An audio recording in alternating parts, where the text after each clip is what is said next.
দক্ষিণ পশ্চিম বাংলাদেশের কোনো একটা গ্রামের বিস্তীর্ণ ফসলের মাঠ। একজন কৃষক খুব ভোরে মাঠে গেছেন সেচের পানির আশায়। কিন্তু মাঠে গিয়ে তিনি কি দেখলেন? দেখলেন যে চারদিক শুকিয়ে একদম কাঠ। হ্যাঁ, মানে ফসলের মাঠ ফেটে একেবারে চৌচির অবস্থা। একদম তাই। যে নদী বা খালটা একসময় বর্ষা আর শুষ্ক মৌসুমে পানিতে টইটুম্বুর থাকত, সেটা এখন কেবলই ধু ধু বালুচর।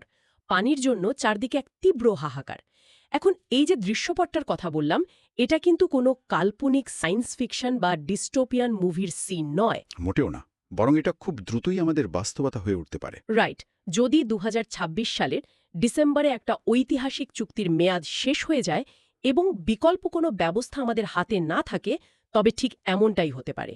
আজকের আমাদের এই গভীর বিশ্লেষণে আমরা যে সোর্স মেটেরিয়াল বা রিপোর্টটা নিয়ে বসেছি, সেটার নাম হলো পদ্মা ব্যারেজ 26 স্ট্র্যাটেজি। যেটা মূলত একটা অত্যন্ত তথ্যভিত্তিক রিপোর্ট এবং কিছু খুব সুন্দর ডেটা ভিজুয়ালাইজেশনের একটা সংকলন। হ্যাঁ, আর আমাদের আজকের লক্ষ্য হলো গঙ্গা পানি বন্টন চুক্তির এই যে আসন্ন সমাপ্তি, ড্যাম ও ব্যারেজের মধ্যকার ইঞ্জিনিয়ারিং পার্থক্য, এই মেগা প্রকল্পটির নকশা, এর অর্থনৈতিক রিটার্ন আর এর সম্ভাব্য পরিবেশগত ঝুঁকিগুলো নিয়ে খুব সহজভাবে আলোচনা করা।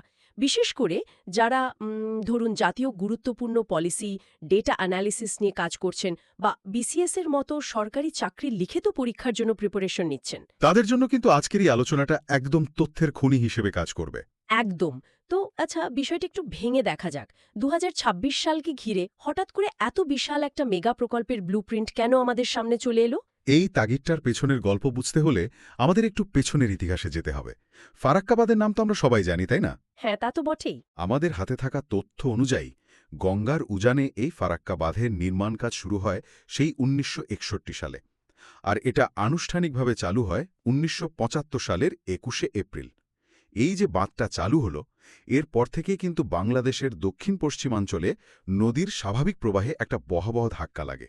মানে উজানে পানি আটকে রাখার কারণেই ভাটির দিকে আমাদের এই পরিবেশগত বিপর্যয়টা শুরু হলো। ঠিক তাই, নদীর প্রবাহ মারাত্মকভাবে কমে যায়।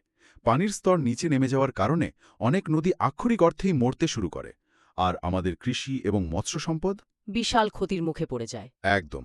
এরপরেই দীর্ঘমেয়াদী সমস্যাটা কিছুটা সামাল দেওয়ার জন্য ১৯৯৬ সালে গঙ্গা পানি বন্টন চুক্তি সই হয়।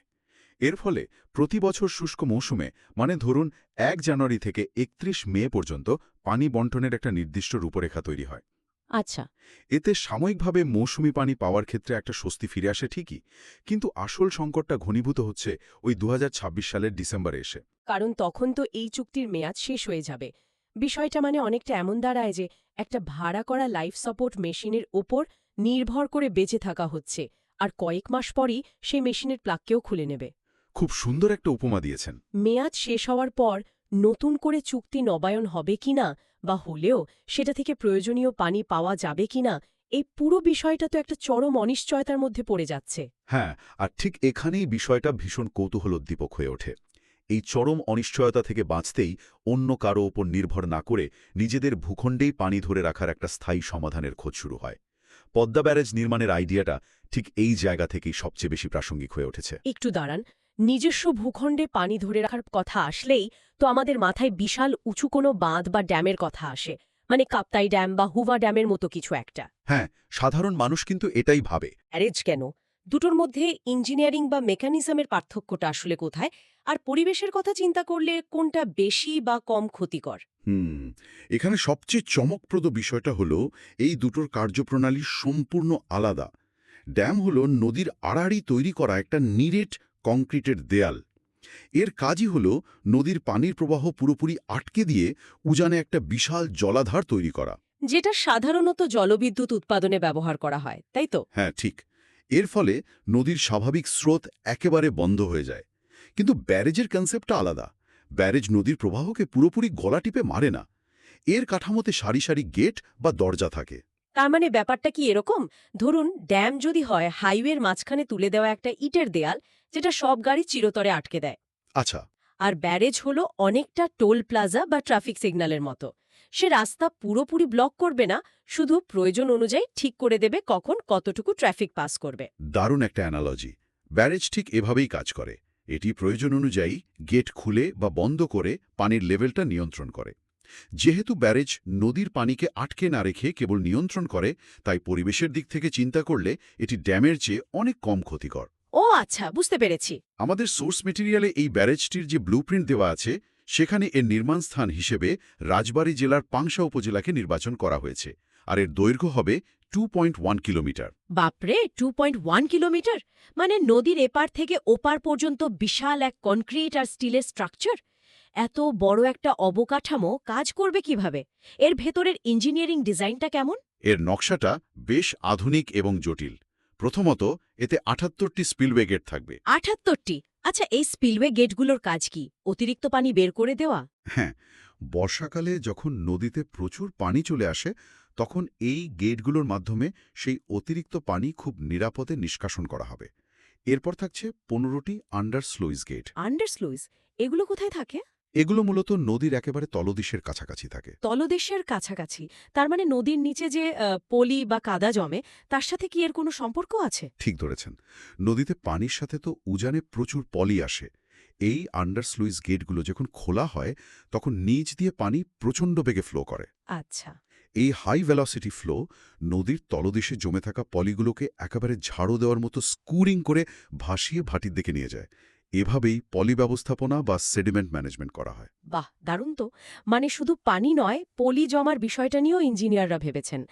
আর ওই যে নৌ চলাচলের কথা বলা হয়, তার জন্য কি কোনো ব্যবস্থা থাকছে? অবশ্যই, নৌ চলাচল যেন কোনোভাবেই বাধাগ্রস্ত না হয়, সেজন্য 14 মিটার প্রশস্ত একটি নেভিগেশন লক রাখা হয়েছে। এর ফলে বড় বড় কার্গো বা লঞ্চ খুব সহজেই ব্যারেজ পার হতে পারবে। আর মাছের যাতায়াত, নদীর স্বাভাবিক জীববৈচিত্র্য রক্ষার বিষয়টা? সেটার জন্য 20 মিটার প্রশস্ত দুটি আধুনিক ফিশপাস নির্মাণ করা হবে। আর যোগাযোগ ব্যবস্থার কথা মাথায় রেখে এই সম্পূর্ণ ব্যারেজের ওপর দিয়ে একটি রেলওয়ে সেতুও নির্মাণ করা হবে। ওকে, একটু থামি। Spillway gate, navigation lock, fish pass, rail সেতু, সব মিলিয়ে এটা শুধু একটা পানি নিয়ন্ত্রণের স্ট্রাকচার নয়, পুরো একটা মাল্টিপারপাস হাব মনে হচ্ছে। একদম তাই। কিন্তু এর মূল কাজ তো পানি ধরে রাখা। আমি সোর্স রিপোর্টে দেখলাম বর্ষা মৌসুমে এটি 2900 মিলিয়ন ঘনমিটার পানি সংরক্ষণ করতে পারবে এবং শুষ্ক মৌসুমে প্রতি সেকেন্ডে 570 ঘনমিটার পানি প্রবাহ নিশ্চিত করবে। হ্যাঁ, সংখ্যাগুলো কিন্তু বিশাল। সেটাই। এই 570 ঘনমিটার পানি প্রতি সেকেন্ডে এই ভলিউমটা আসলে কতটা, সেটা কি ভিজুয়ালাইজ করার মতো কোনো উপায় আছে? খুব সহজে যদি বলি, ধরুন কল্পনা করুন একটা বেশ বড় সাইজের বহুতল ভবন। প্রতি সেকেন্ডে যদি ওরকম একটা আস্ত ভবনের সমান আয়তনের পানি আপনার সামনে দিয়ে তীব্র বেগে ছুটে যায়, 570 ঘনমিটার হলো ঠিক ততটা পানির ফ্লো। মাথা নষ্ট। আর 2900 মিলিয়ন ঘনমিটার পানি দিয়ে পুরো একটা বড় শহরকে কয়েক মিটার গভীর পানিতে ডুবিয়ে দেওয়া সম্ভব? বাপরে বাপ! এই বিশাল পরিমাণ পানি যখন শুষ্ক মৌসুমে গেট খুলে ছাড়া হবে, তখন প্রকৃতি ও অর্থনীতিতে ঠিক কী জাদুকরী পরিবর্তন আসবে। এর সবচেয়ে বড় প্রভাব পড়বে আমাদের ওই যে মৃতপ্রায় নদীগুলো আছে সেগুলোর উপর। দক্ষিণ পশ্চিমাঞ্চলের গড়াই, মধুমতি, হিসনা। হিসনা নদী তো এমনিতে প্রায় মরা। হ্যাঁ, সাথে মাথাভাঙা, চন্দনা, বারাশিয়া, বড়াল আর ইছামতি। এই যে 8টি নদী, এরা বছরের বেশিরভাগ সময় পানি শূন্য থাকে। শুষ্ক মৌসুমে ওই 570 ঘনমিটার পানি যখন তীব্র বেগে এই নদীগুলোর দিকে রিলিজ করা হবে, তখন এই 8টি নদী আক্ষরিক অর্থে জীবন ফিরে পাবে। ওয়াও! এর ফলে দক্ষিণ পশ্চিমাঞ্চলের 24টি জেলার মিঠা পানির অভাব দূর হবে। আর সুন্দরবনের লবণাক্ততার কি হবে? মিঠা পানির অভাবের কারণেই তো সুন্দরবনের সমুদ্রের নোনা পানি ঢুকে যায়, তাই না? একদম ঠিক বলেছেন। ব্যারেজ থেকে ছাড়া মিষ্টি পানির এই বিশাল ফ্লো সরাসরি সুন্দরবন পর্যন্ত পৌঁছাবে। এর ফলে ভেতরের দিকে সমুদ্র থেকে যে অতিরিক্ত লবণাক্ত পানি ঢুকে যায়, সেটাকে ধাক্কা দিয়ে বের করে দেওয়া সম্ভব হবে। এতে সুন্দরবনের ইকোসিস্টেম এবং গাছপালা রক্ষা পাবে। আমি যদি এই পুরো বিষয়টা কানেক্ট করি, মানে তাহলে এই সব কিছুর মানে কি দাঁড়াচ্ছে? এটি যেন পুরো দক্ষিণ পশ্চিমাঞ্চলের শিরা উপশিরায় নতুন করে রক্ত সঞ্চালনের মতো একটা ব্যাপার। খুব সুন্দর বলেছেন। নদীগুলো প্রাণ ফিরে পাবে। আর যখন নদীতে পানি থাকে, তখন তার সরাসরি ইম্প্যাক্ট পড়ে অর্থনীতিতে।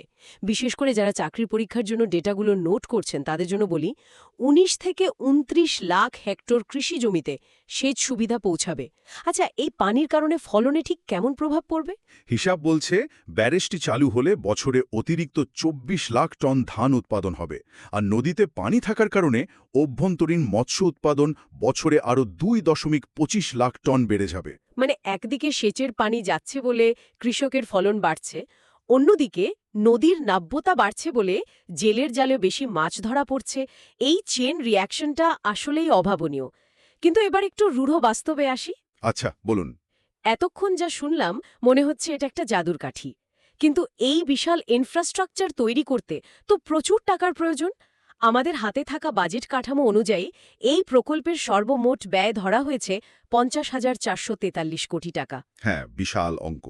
আমার প্রশ্ন হল, ৫০,০০০ কোটি টাকার একটা প্রজেক্ট, এই বিশাল অঙ্কের বাজেটের জাস্টিফিকেশন কি হতে পারে? আমরা যদি একটু বড় পরিসরে চিন্তা করি, প্রথমত এই পুরো টাকাটা কিন্তু সাথে সাথে খরচ হচ্ছে না।